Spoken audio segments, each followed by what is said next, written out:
How long have we had the building, Mr. Evans? That was my question.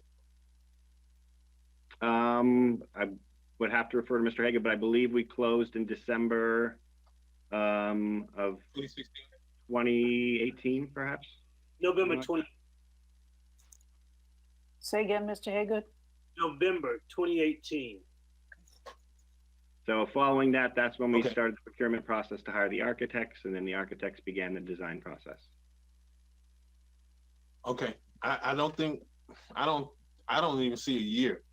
6 months is definitely out of line. I mean, nobody's even really been in here to start any demo, even seen anything as far as any construction costs or even proposals. So, the procurement process in itself, just for going out to do construction, is going to be lengthy. So, I don't see how we can even talk about possibly doing a 6 month and a month to month after that.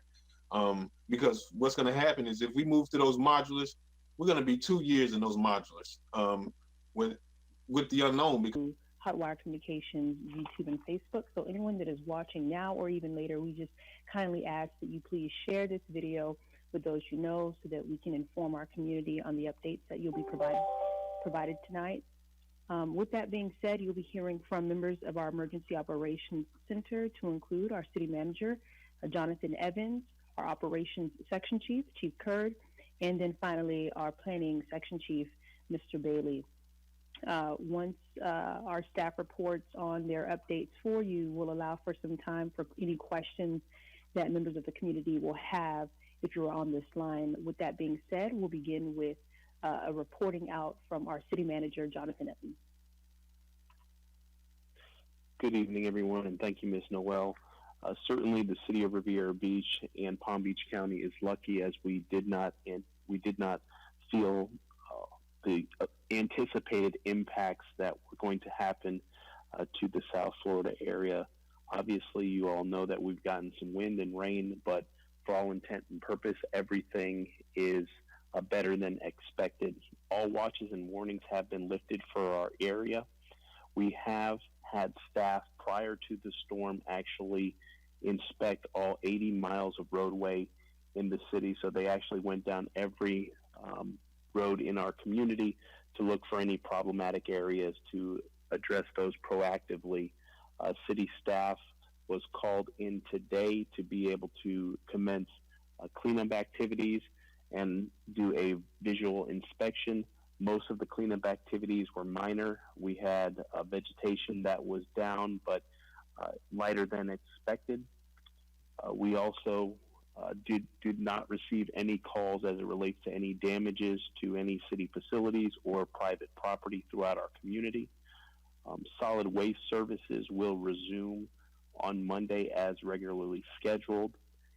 And from the information that was provided via FPL's website, 755,000 accounts are present countywide, and only about 560 end up losing power as a result of this storm. We don't have any information as it relates to any power outages in our community or any power disruptions as a result of the storm. Beaches and parks will reopen on Monday.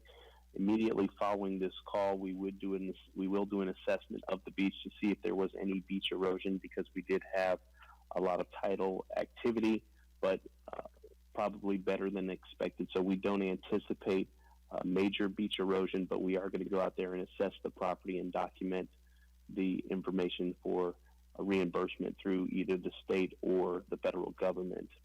The emergency declaration will most likely be lifted this evening after consultation with legal staff and the mayor's office. We will still continue to keep our 24-hour call-in line open, and that line will be provided later on the call by Ms. Noel. That line will be staffed all the way until Monday morning at 8 o'clock, and then we will resume normal city operations. So all in all, we were very lucky, but again, please do not fall into a false sense of security. There is still additional activity that is happening off the coast of Africa, and we can anticipate inclement weather to impact our community over the next 4 months in some variation, as we have seen that this is going to be a very active hurricane season, and that was what was projected when we did get into hurricane season at the start of summer. So city crews will go ahead and clean up any waste and debris that is out there. They did collect some earlier when the visual inspection occurred, and some of them probably will be out there for a little bit longer, but we anticipate that we should be able to resume normal operations with no deviations or modifications as a result of the storm. Ms. Noel, that concludes my report, and I turn it over to you. Thank you, Mr. Evans. Next, we're going to hear from our operations section chief, Chief Kurd. Good afternoon, good evening, everyone. John Kurd, serving as your operations section chief.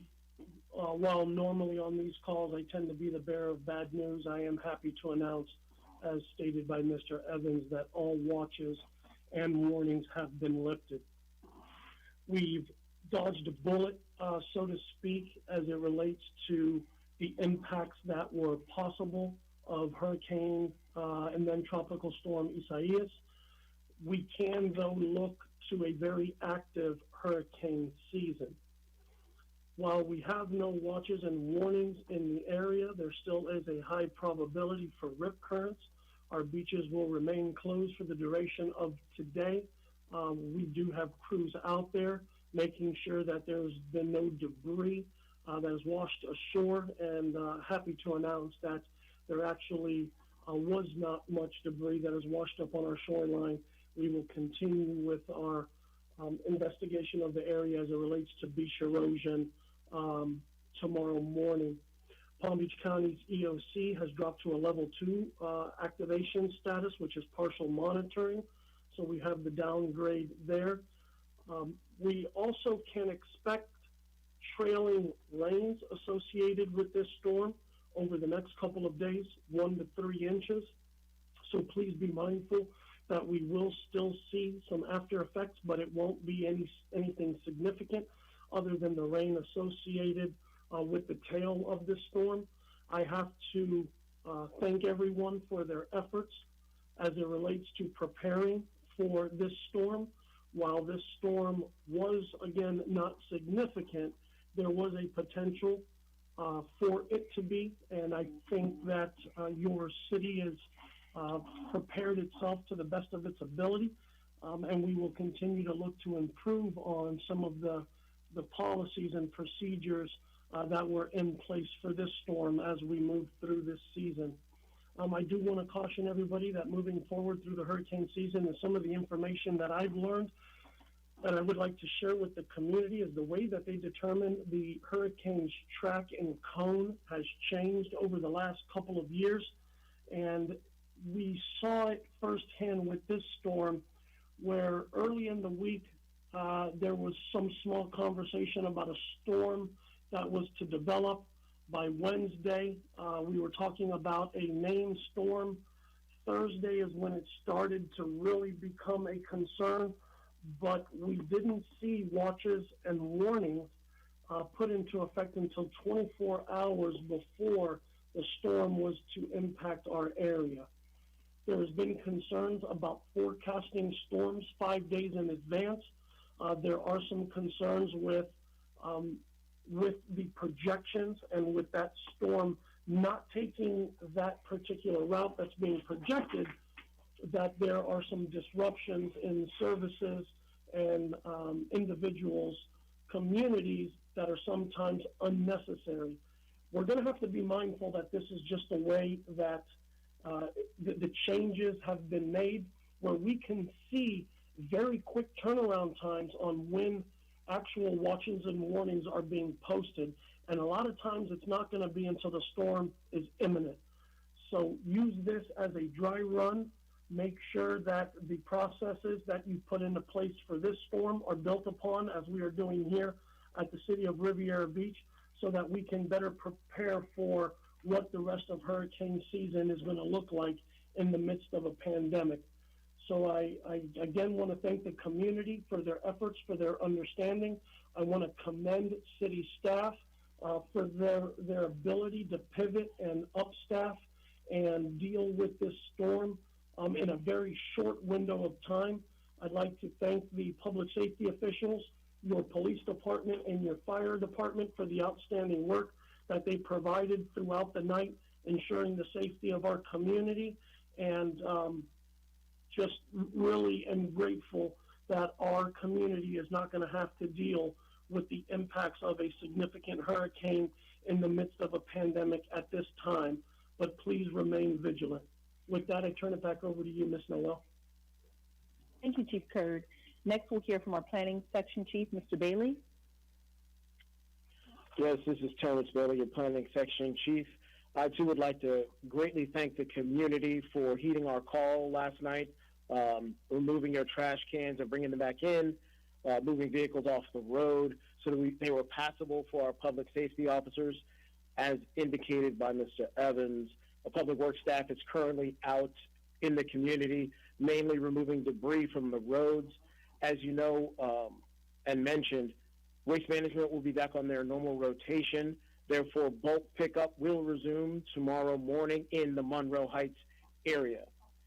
From preliminary damage assessments, it looks like they're simply palm fronds as the majority of the debris that went down. We have not, as of yet, found any major trees that have been toppled over, which was of significant concern.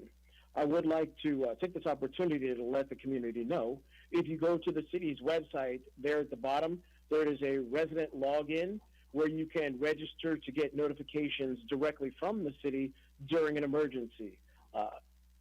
For those who were expecting to receive garbage service on Saturday, due to the closing of the Solid Waste Authority, that was not an option.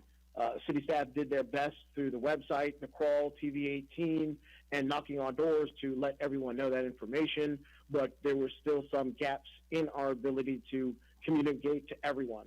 If you would register for those notifications through the city's website, it will certainly make it easier for us to communicate with you all relevant information during any type of emergency or situation of this nature.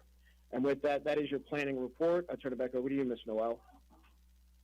Thank you, Mr. Bailey. And to what Mr. Evans mentioned earlier regarding the community hotline, I'm going to go ahead and share that number with you all. That hotline, just so you know, is open until 8 a.m. tomorrow for any service requests related to the tropical storm.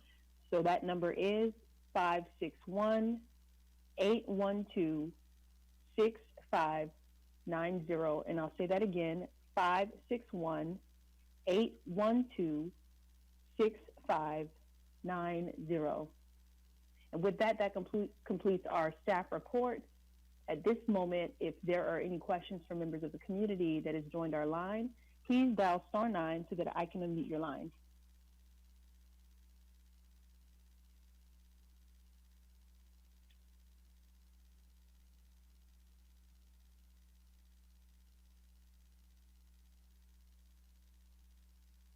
All right, seeing that we have no questions this evening, we want to thank everyone again for taking time out of your day to get updates regarding the tropical storm. We ask that you please stay safe, be vigilant, and we will see you later this week. Have a good day. The organizer